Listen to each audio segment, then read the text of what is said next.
Hello, everyone. Welcome to our big ticket interview for Superman. I'm Perry Nemiroff, and I'm lucky enough to be sitting next to Nicholas Hoult, James Gunn, David Corenswet, and Rachel Brosnahan. Early congratulations on the movie. I cannot wait to see it. Awesome. We're so happy you could be here, Perry. I got many, many questions. I'm Let's about do to it. interrogate you right now, beginning with you, James. Big two-parter to start here. Ooh. Can you tell me a little bit about making sure that this movie feels like a full story all on its own, but also doesn't necessarily set up other films, but just tease up your growing DC film universe for success going forward? Well, I mean, I think the most important thing is that this works as a movie by itself. It's a complete story with a beginning, a middle, and an end. It's an important part of the life of all three of the characters that these people play. That's by far the most important. At the same time, we're introducing a whole new world, which is a lot of fun. You know, we're in an alternate reality where superheroes have existed for 300 years, and now we're just picking up on the story of one particular superhero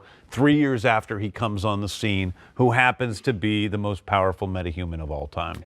Powerful metahuman of all time, and one with a super cool suit, which is where I'm going to go next with you, David. I imagine you love the entire Superman suit, but I'm just a nerd for the details. So can you maybe pinpoint like a little detail, tiny aspect of it that you really appreciated and maybe informed how you played the character? The cape really makes a big difference. It's the unsung hero of the suit. Most of the fittings don't include the cape, and it is literally the last thing to go on before you go on set. It just changes the silhouette and the way it flows behind you. It just adds gravitas to the thing, I think. I have to imagine it's the coolest thing ever when you get to put on the suit and then show it not only to your co-stars, but your friends and family. So that was making me wonder, is there any particular reaction to you in the suit that, I don't know, is the most memorable or is the most fun to think about? I sort of forgot that I was wearing the suit. I would wear it a lot, and so Around your house. yeah. But I do remember the first day we did camera tests before we started shooting, coming on and seeing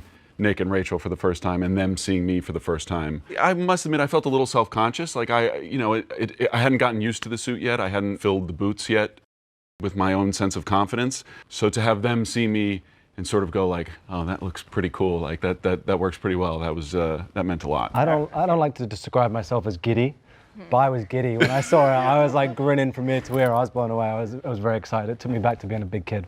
I think one of the fun things also was every time kids came on set, That was the best, really yeah. is good. like Santa Claus, you know, and all the kids are just like, oh my gosh, it's Superman.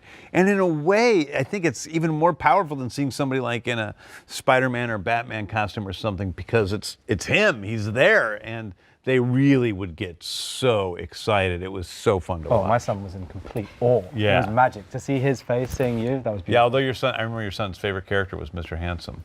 Me, then Mr. Handsome. Yeah.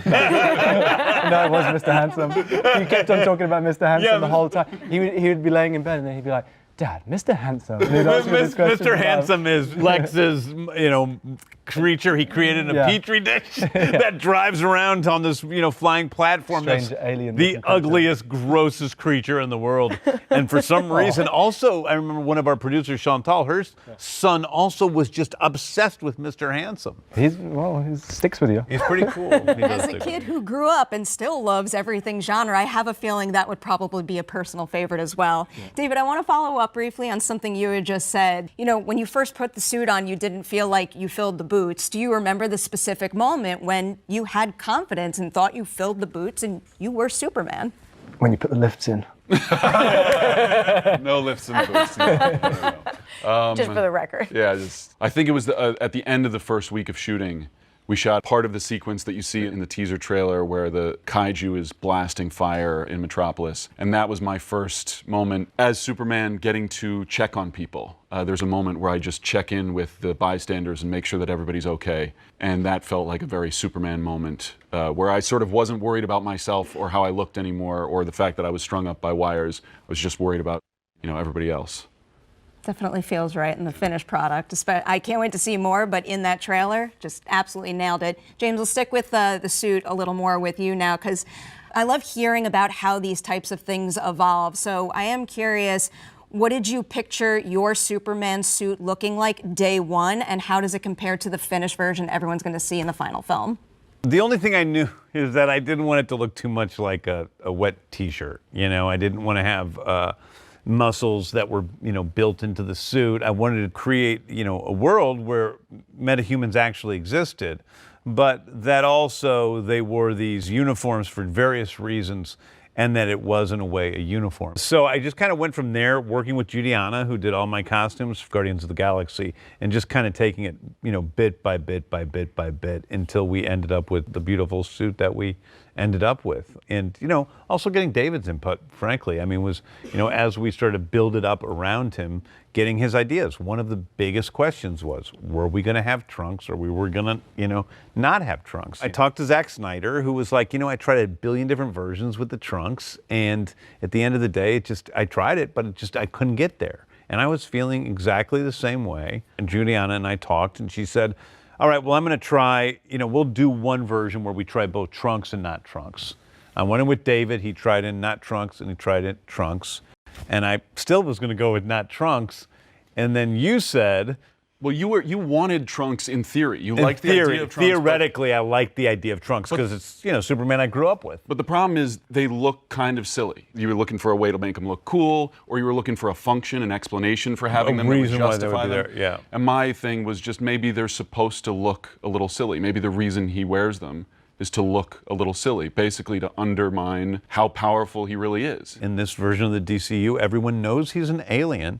He shoots beams out of his eyes. He can blow things down with his breath. He's sort of this terrifying creature.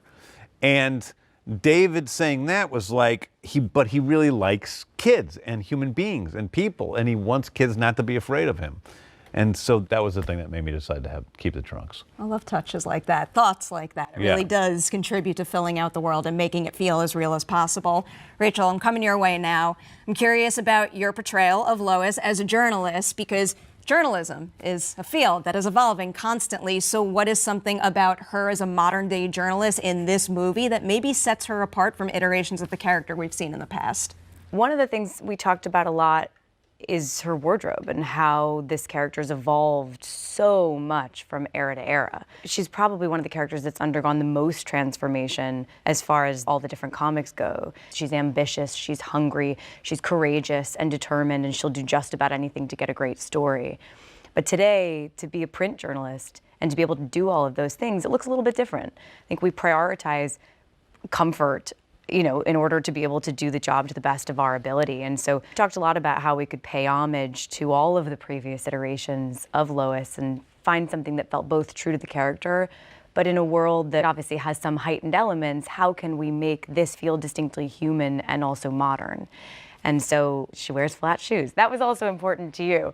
I feel like, David, we tried on a couple boots that made me about this much taller. And David was like, she's too tall. Well, there are no lifts in my boots. My boots are flat to the ground. I know, but you're still You've 5 feet got a foot taller on me than anyway. her. I mean, I'm already looking up David's nose 95% of the time, but David was like, no, flat shoes, flatter. Can they get any flatter? Can she get any lower to the ground? There is nothing more relatable to me than an on-screen journalist wearing flat shoes. What I'm saying. Always. The other thing, I think also for Lois, and Clark and Jimmy too, the idea that, and Perry, and the idea that they're journalists is a real part of the story. It's a part of, what they conflict over at the beginning of the film in terms of how they see the ethics of journalism. It's part of what Lois does throughout the movie in trying to get to the truth.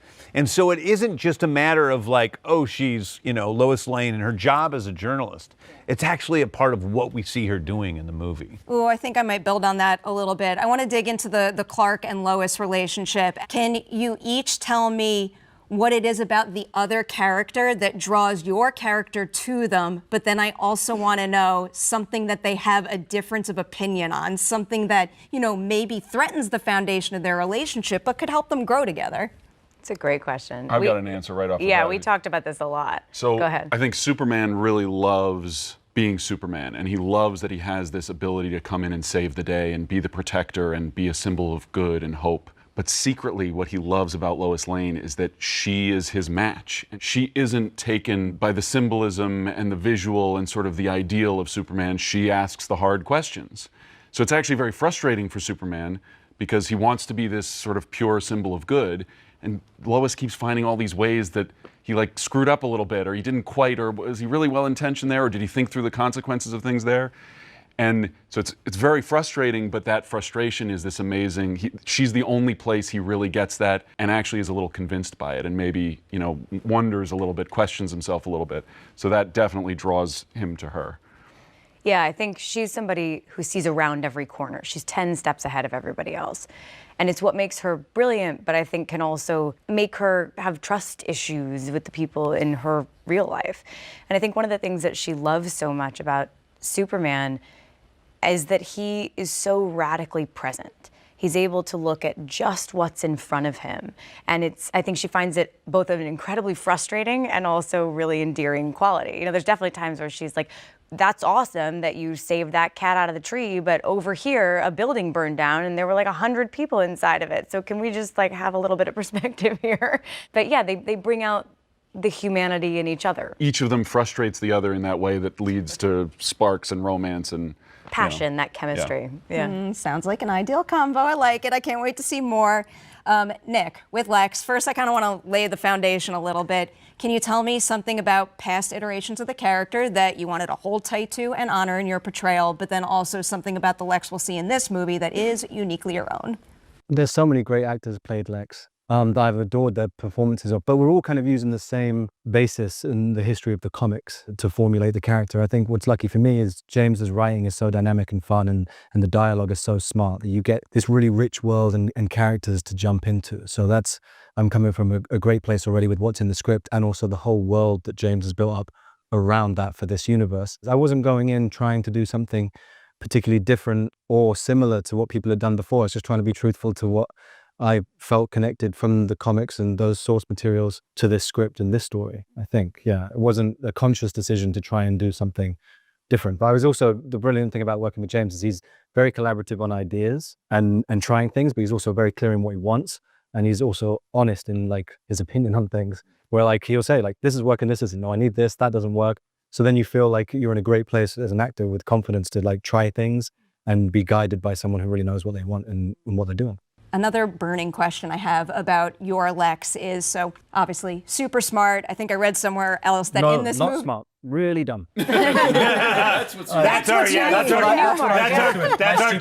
Don't believe that. I couldn't play smart, so we had to. Super smart. And also I read in another interview that he's very imposing. So I have to imagine he goes into this movie with a lot of confidence. But I am curious, when he goes up against Superman, what do you think he fears is his greatest weakness in that fight?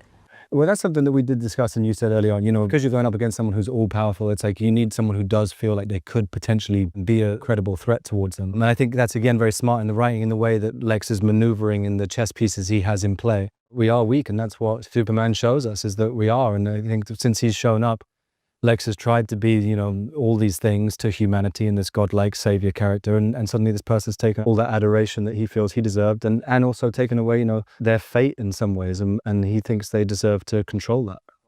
I think Lex looks at Superman like a lot of, artists, print artists especially, look at AI. I think he sees him as a threat to his livelihood and his legacy. He's a guy who's just built his whole life around the idea of legacy and ego. This guy comes in and he thinks he's a jerk. He's just a simple guy wearing a stupid costume that all of a sudden everybody loves and every woman loves, and all of the things that he cares about now are all going to him. I wanted to end on this particular question because I'm a little obsessed with the idea, because making movies is hard, but I love highlighting the pride, the passion, and the joy that artists have on set when it comes to bringing these movies to screen for fans. So, big question, but for each of you, can you isolate the single moment of making Superman that brought you the most joy as an artist?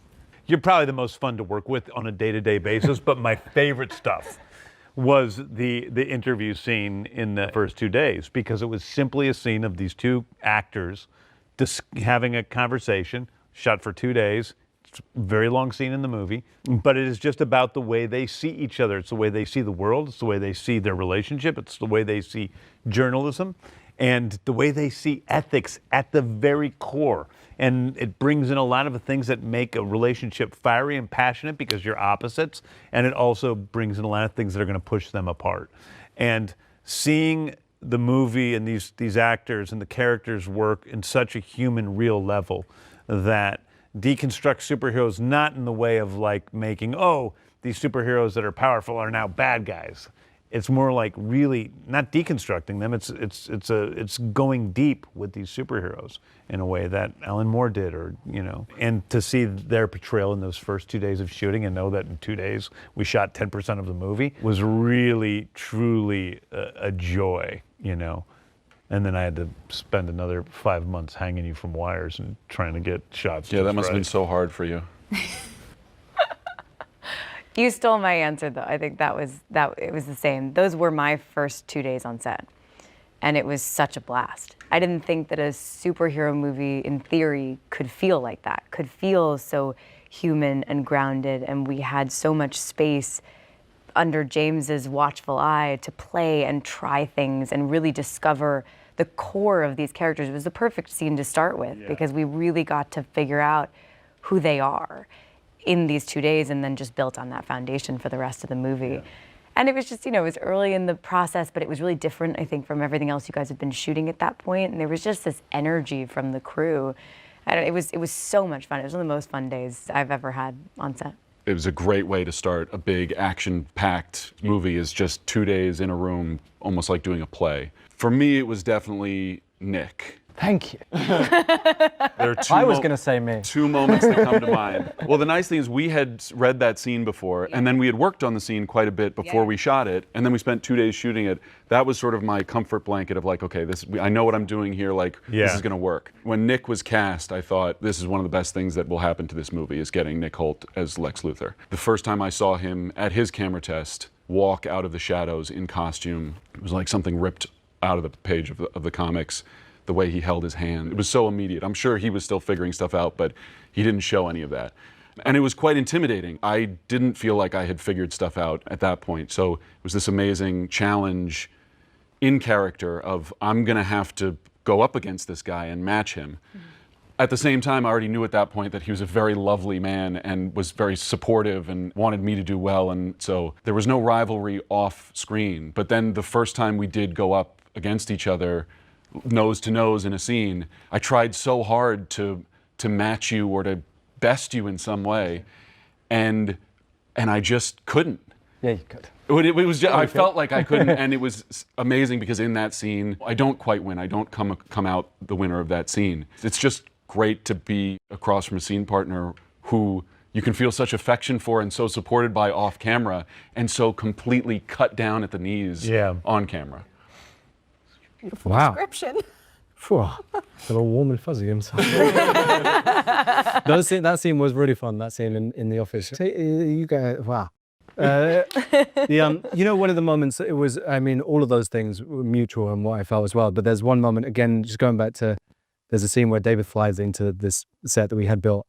I remember, obviously there's loads of things going through your head and you're doing the scene and you're getting ready for that. And there was a moment where I just looked up and it was you in the suit flying into this set, and I was like, that was just me that was like, this is like the magic of movies, this is the magic of my childhood, this is all the things I would hope it would feel like. The person I would hope playing Superman, he embodies the character perfectly. So there was all this encapsulated, and I was just kind of standing there dumbly, grinning, being like, oh, this is magic to be here. And then I turned around and everyone else in the room was kind of lit by the sunlight behind you or whatever, and they all had kind of that expression on their faces as well, of just this this movie magic and real life magic of what it was, and that was really special to be there for that. One of the greatest joys of being someone who sits in a movie theater and feels that magic at that stage of the process is hearing that the people who make the movies have those same kind of experiences. I love it. I'm going to say an early congratulations on your movie. Thank you for chatting with me today. And to everybody out there, Superman is in theaters on July 11th. Tickets are on sale now.